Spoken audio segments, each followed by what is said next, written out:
Listen up, fellow warriors of the inner citadel. You've discovered something extraordinary, and no, I'm not talking about the latest self-help trend or motivational quote plastered across your feed. If you've ever found yourself lying awake at night, replaying conversations, worrying about what others think of your choices, constantly seeking approval from people who frankly don't matter in the grand scheme of your existence, then you, my friend, have arrived at exactly the right destination. You see, centuries before our modern anxiety-inducing world of constant judgment, some remarkable philosophers known as the Stoics mastered the ultimate skill that we desperately need today: the art of genuinely not caring what people think. Remarkable, isn't it, that ancient wisdom can liberate us from the mental prison we've constructed in our approval-seeking, smartphone-obsessed lives? Over the next portion of your valuable time, you're going to uncover 7 powerful yet surprisingly simple Stoic principles. So liberating, they might just be the key to unlocking the freedom you've been searching for. And hey, if you want to forge your character with more timeless wisdom like this, go ahead and hit that subscribe button and ring the notification bell. What's the worst that could happen? You become unshakable. I dare you to take that step.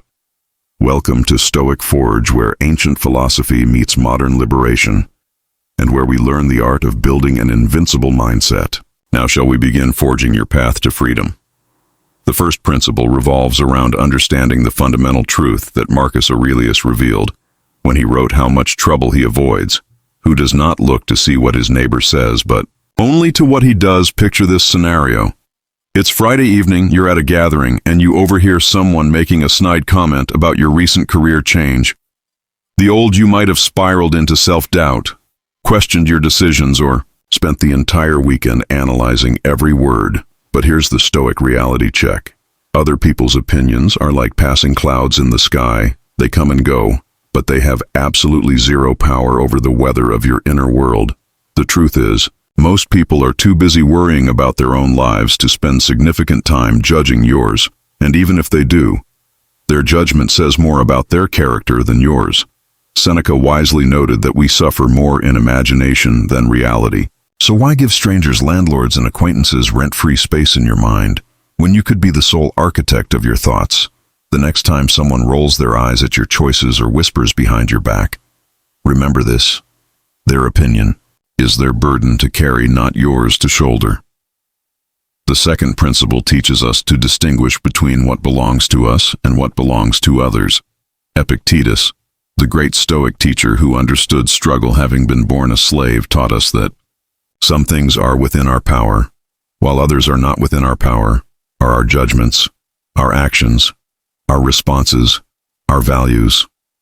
What others think about us, however, falls squarely into the category of things not within our power. Think about social media for a moment. You post a photo, share an achievement, or express an opinion, and suddenly you're at the mercy of hearts, thumbs up, and comment sections. But here's the liberating truth: those reactions belong entirely to other people, not to you. Your worth, your character, your path forward, these remain untouchable by external judgment.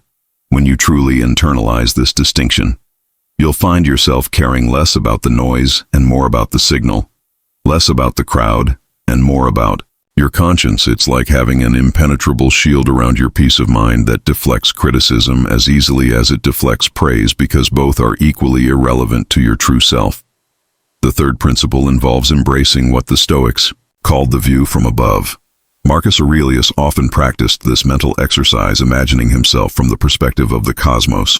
From this elevated viewpoint, human dramas, opinions, and judgments appear as small and temporary as they truly are. When someone criticizes your life choices, remember that in 100 years, both you and your critic will be dust. But the principles you lived by, the kindness you showed, and the courage you demonstrated will ripple through eternity. This isn't about becoming callous or dismissive of others. It's about gaining proper perspective on what actually matters in the grand scheme of existence. Most of the things people judge us for are trivial preferences, lifestyle choices, career paths, relationship decisions that have zero impact on the fundamental questions of human existence. When you regularly practice seeing your life from this cosmic perspective, the opinions of others naturally lose their sting, because you realize how magnificently unimportant most human judgments really are in the context of the vast universe we inhabit. The fourth principle centers on the Stoic concept of preferred indifference, meaning things that are generally nice to have but not essential for a good life. Other people's approval falls into this category. It's pleasant when it happens, but it's not necessary for your flourishing or happiness. Epictetus taught his students to approach externals with what he called reserve clause, basically accepting that things might not go as we prefer and being okay with that outcome. So when it comes to others' opinions, you might prefer that people understand and support your choices, but you don't need their approval to live well. This mental shift is incredibly liberating because it removes the desperate edge from your interactions with others instead of performing for approval. You can simply be authentic instead of trying to manage other people's perceptions. You can focus on managing your own character. Instead of walking on eggshells around everyone, you can walk confidently on the path you've chosen. When you truly embrace this principle, you'll notice that people actually respect you more because there's something magnetic about someone who doesn't need external validation to feel complete. The fifth principle involves recognizing that judgment often says more about the judge than the judged. Seneca observed that we judge ourselves by our intentions, but others judge us by our actions.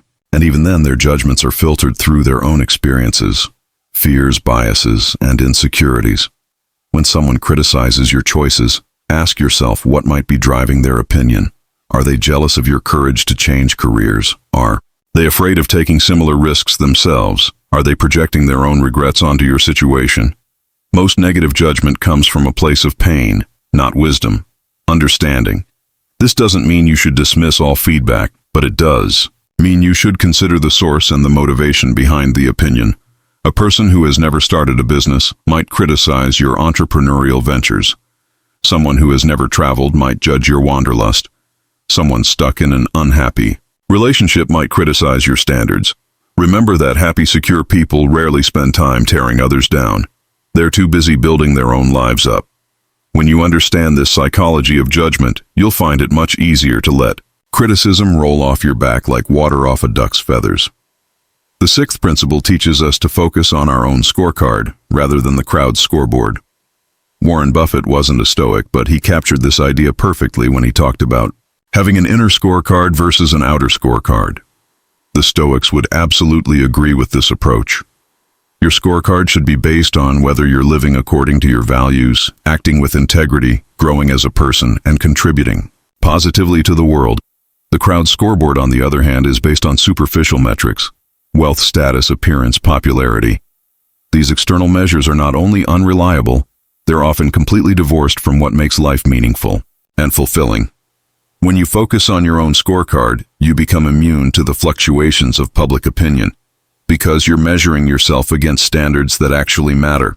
Marcus Aurelius never worried about what the Roman citizens thought of his philosophical writings because he knew he was staying true to his principles, and that was enough. This doesn't mean you should ignore all feedback, but it does mean you should filter that feedback through your own value system rather than automatically accepting it as truth.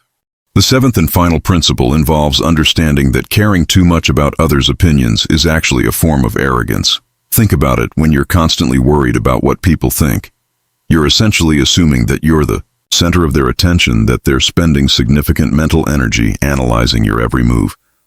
But the reality is that most people are primarily concerned with their own lives, their own problems, their own goals, and their own insecurities. They might have a passing thought about your choices, but then they move on to thinking about their own concerns. This realization is both humbling and liberating. Humbling because it reminds us that we're not as important in other people's minds as we think. We are liberating because it frees us from the exhausting burden of trying to manage everyone's opinion of us. Epictetus taught that we cannot control others, but we can control our responses and assumptions. When you stop assuming that everyone is constantly judging you, you'll find that you naturally care less about their potential judgments because you realize they're probably not thinking about you as much as you think they are. These 7 principles aren't about becoming a cold, unfeeling person who dismisses all human connection. They're about developing the inner strength to live authentically regardless of external pressure. They're about building what the Stoics called an inner citadel, a fortress of the mind that remains unshakable regardless of outside storms.